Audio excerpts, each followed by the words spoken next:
I think Aemeath's gameplay is incredible. Let's talk about it. My name is Juice, and let's get into it. I think that all of the Lahai Roi units in general have been really fun.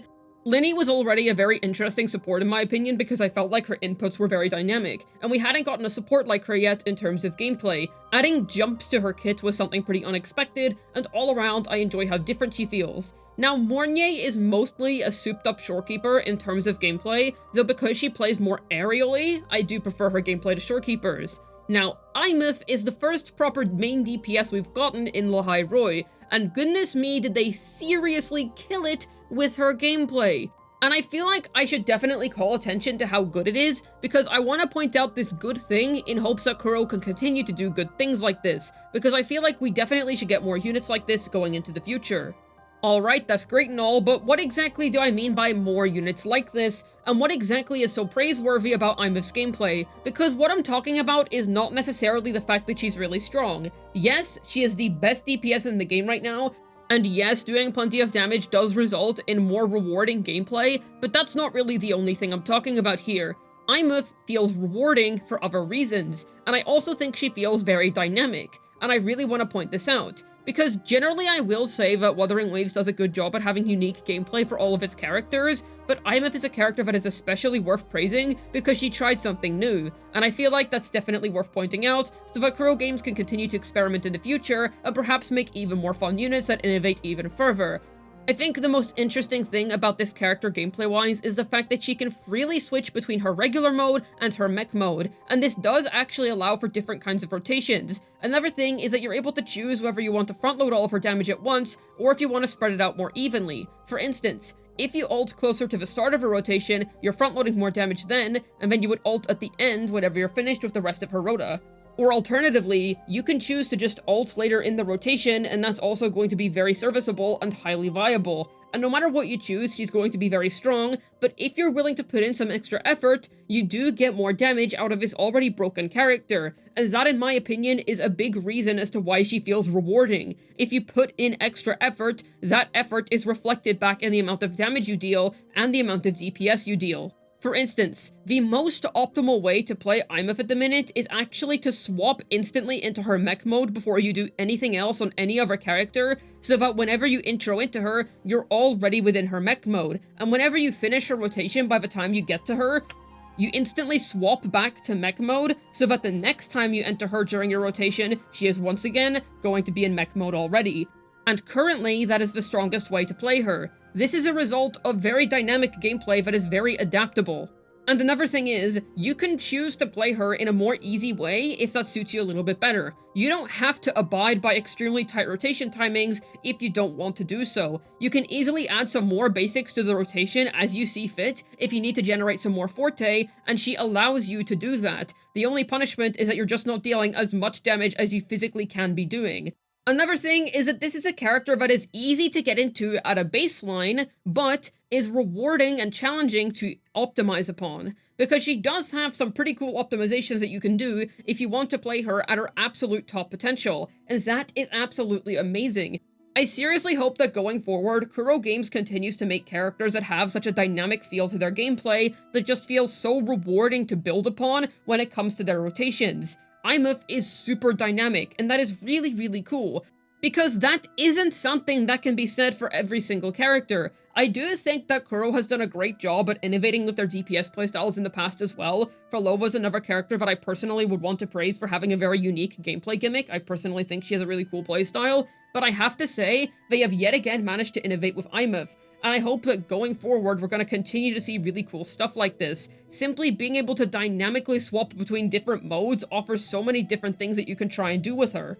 And I personally think this is a lot more rigid than a character that has a really fixed rotation that isn't really able to innovate upon it much. Now, to be fair, there's not really that many characters in Wuthering Waves that have uninteresting rotations, because most of the time, Kuro does do a good job at differentiating playstyles and making sure that every character has their own rewarding gameplay loop. But Aemeath is a case where it's definitely been cranked to the max, which is why I want to highlight it with her specifically. I have been playing this character so much because of how much I've been enjoying her playstyle. I already played Linny a lot whenever she released, because she was such a big universal buff to my account, and that was very cool and exciting. So I would say we've been doing an amazing job with 3.x character gameplay in general. And then of course the double Toon Break core came out, and that was also really fun to play around with and see how much stronger my account became with this amazing team core. And with Aemeath, goodness, she is such a culmination of how much improvement has happened to the gameplay department recently, because I do think that plenty of Wuthering Waves characters have excellent gameplay. The gameplay in this game has always been really good in my opinion,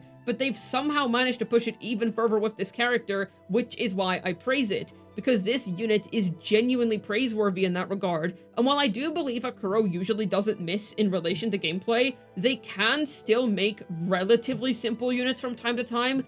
I would say Galbrena is a decent recent example of this, because she released in 2.7, and while she is far from a bad unit, and she does actually have optimizations that you can do with her to make her playstyle more interesting, she's definitely not as dynamic and interesting at a baseline. Keyword is at a baseline. I am aware that Galbrena does in fact have good optimizations. And another great example, which is a character that I personally actually really enjoy the gameplay of, it just kind of illustrates my point nicely, would be the esteemed Montelli Lady Carlotta. Her gameplay is really good, but it's very rigid. There isn't really much that you can do with Carlotta in order to get really good at playing her. Once you've learned that character's rotation, you've basically nailed like 90% of what there is to know about that character. Now, I still personally really enjoy Carlotta's rotation because it's a very smooth and fun rotation. Her gameplay just inherently feels good to do whenever you nail down how it's supposed to be done, so I still think her gameplay design is very good. The main difference I'm trying to highlight between her and somebody like Aemeath is that one of them is simple at a baseline, but the ceiling is much higher on them, whereas Carlotta, you can very easily master that character, and then you're already pretty close to her ceiling. And while there are other things that you can do, like positioning if you're trying to play her in Whimpering Wastes, for example, you can't really do as much as you can on other characters in order to optimize damage.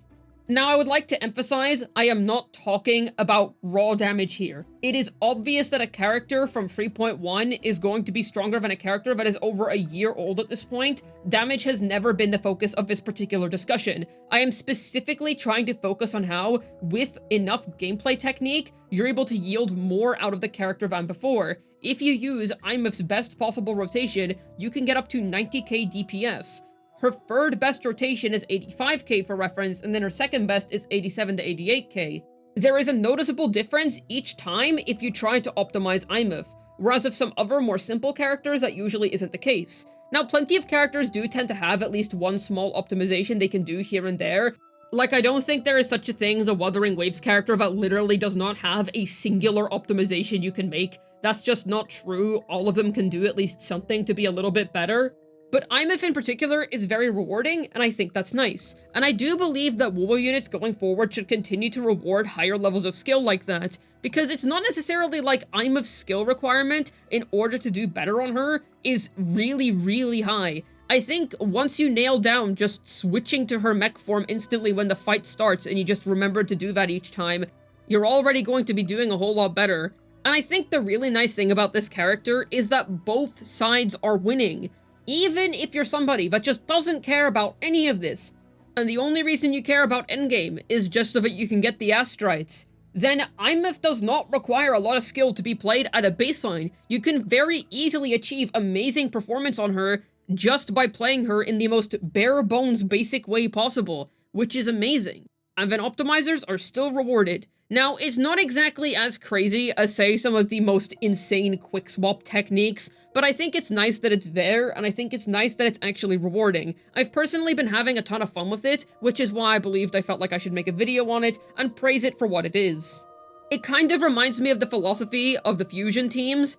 Lupa-based fusion teams genuinely have so much quick swap potential in them, and yet, if you choose to play them in the most bare-bones way possible, you're still going to have a very easy time clearing.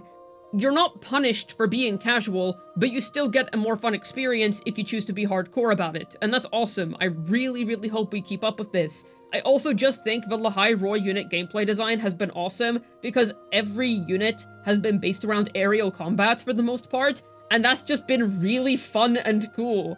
Now, I am going to drop some story spoilers, well, quote-unquote story spoilers, in 3, 2, 1. There is actually a Luke trial that happens during the story, so we also know that he is also incredibly aerially based when it comes to his combat. So all around, I feel like what they've been doing recently has just been really good. And Aemeath is just the culmination of them going in a direction that I personally find quite appealing. Now, I'm sure there's going to be some pretty simple units here and there that aren't really able to optimize that much, but I feel like Aemeath in particular definitely deserves some extra praise. I really enjoy her gameplay for numerous reasons, and I will make a video on her rotation soon, so if that's something that you're interested in, then stay tuned for that. Hopefully this video is able to tell you why I personally think Aemeath's dynamic gameplay is awesome. This has been Juice, signing out, and this unit really is the full package.